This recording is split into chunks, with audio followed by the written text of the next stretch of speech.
राज्य निवडणूक आयोगाच्या निर्देशानुसार लोकशाहीचा पवित्र उत्सव साजरा करताना मतदान अधिकाऱ्यांनी आपले कर्तव्य जबाबदारीने बजावण्याबाबत सूचना दिल्या आहेत। पात्र मतदारांनी निवडणुकीकरता उत्स्फूर्तपणे मतदान करावे। नागरिक व राजकीय पक्षांनी आदर्श आचारसंहितेचे पालन करून शांततेपूर्ण प्रक्रिया पार पाडावी।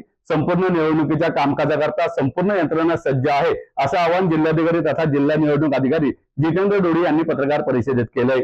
जिल्हा परिषदेच्या 73 गट व पंचायत समितीच्या 146 गणांकरता शनिवार 7 फेब्रुवारी रोजी मतदान होणार आहे। मतदानाची वेळ सकाळी 7:30 ते सायंकाळी 5:30 असून मतदानापूर्वी मॉक पोल घेतला जाणार आहे। मतदानाच्या दिवशी म्हणजे 7 फेब्रुवारी रोजी मुद्रित माध्यमे, इलेक्ट्रॉनिक माध्यमे किंवा समाज माध्यमांमध्ये कुठल्याच प्रकारच्या जाहिराती प्रसिद्ध अथवा प्रसारित करता येणार नाहीत। मतदारांना त्यांचा मतदानाचा हक्क बजावता यावा यासाठी संबंधित जिल्हा परिषद व पंचायत समिती कार्यक्षेत्रात 3 फेब्रुवारीच्या महाराष्ट्र शासनाच्या अधिसूचनेद्वारे 7 फेब्रुवारी रोजी सार्वजनिक सुट्टी जाहीर केली आहे। ही सार्वजनिक सुट्टी मतदार संघाच्या क्षेत्रातील जे मतदार कामाकरता त्या मतदार संघाच्या बाहेर असतील त्यांना सुद्धा लागू राहील। केंद्र शासनाच्या शासकीय, निमशासकीय कार्यालय, सार्वजनिक उपक्रम, बँका आदींनाही सार्वजनिक सुट्टी लागू राहील।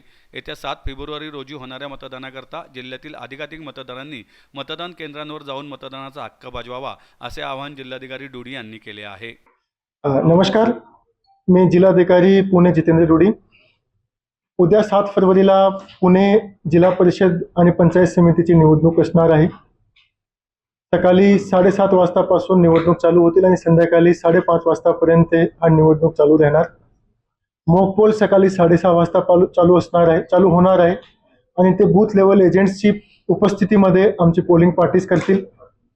हा इलेक्शन मध्ये जवळपास 29.5 लाख वोटर पार्टिसिपेट करणार आहेत। पुणे जिल्हा परिषद मध्ये गटाची संख्या 73 आहे आणि गणाची संख्या 147 आहे। यासाठी आता सर्व पोलिंग पार्टीज रवाना झालेले आहेत। जवळपास 28,000 एवढा मनुष्यबळ पोलीस आणि पोलिंग पार्टीजचा आम्ही उपलब्ध करून दिलेला आहे। सर्व जे पथक आहे ते रवाना झालेले आहेत। पथक जे आहे ते थोडी वेळेत प्रत्येक पोलिंग स्टेशनमध्ये पोहोचतील। आम्ही पुण्यामध्ये काही सह्याद्री भागामध्ये ज्या ठिकाणी पोलिंग स्टेशन खूप लांब आहे त्या ठिकाणी अतिरिक्त क्षेत्रीय अधिकारी उपलब्ध करून दिलेले आहेत, जेणेकरून कुठे जर मशीन बंद पडली तर 20 मिनिटाच्या आत त्या ठिकाणी मशीन रिप्लेस करून इलेक्शन चालू झालं पाहिजे।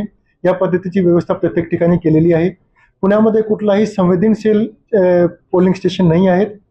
पुण्यामध्ये आम्ही प्रत्येक तालुक्यामध्ये एक आदर्श मतदान केंद्र आणि एक महिला मतदान केंद्र स्थापित केलेलं आहे। याच्याशिवाय 9 फरवरीला उद्याचे मतदानची काउंटिंग होणार आहेत। ते काउंटिंग सकाळी 10 वाजता चालू होतील। काउंटिंग ते प्रत्येक तालुक्याचे हेडक्वार्टरमध्येच होणार आहेत।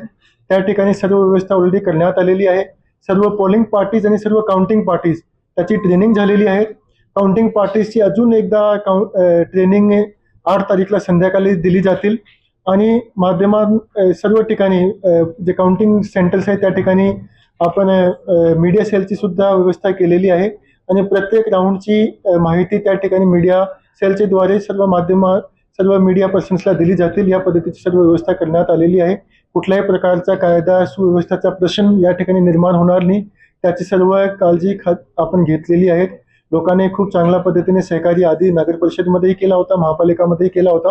त्या पद्धतीने जिल्हा परिषदचे इलेक्शन सुद्धा शांततेने पार पडतील, तसा आपला इतिहास पण आहे। लोकसभा असो, विधानसभा असो, या पद्धतीनेच पुण्याचे सर्व इलेक्शन झालेले आहे आणि उद्या त्याच पद्धतीने इलेक्शन असणार। जिल्हाधिकारी म्हणून आम्ही सर्व ग्रामीण भागाचे मतदारांना हाच आवाहन करू इच्छितो की हा डेमोक्रेसीचा जे त्योहार आहे त्याच्यामध्ये तुम्ही सर्व लोकांनी उद्या सुट्टी आपण जाहीर केलेली आहे, तर आपले सकाळी 7:30 वाजतापासून जेव्हा इलेक्शन वोटिंग चालू होतील तेव्हा आपण आपले मतदान केंद्रामध्ये जाऊन आपला जे मताचा अधिकार आहे त्याचा वापर करावा आणि मागच्या वेळी 70% वोटिंग झाली होती, त्याची पेक्षा जास्त वोटिंग यावेळी होतील, त्याच्यासाठी तुम्ही सर्व लोकांनी सहकार्य करावा। धन्यवाद।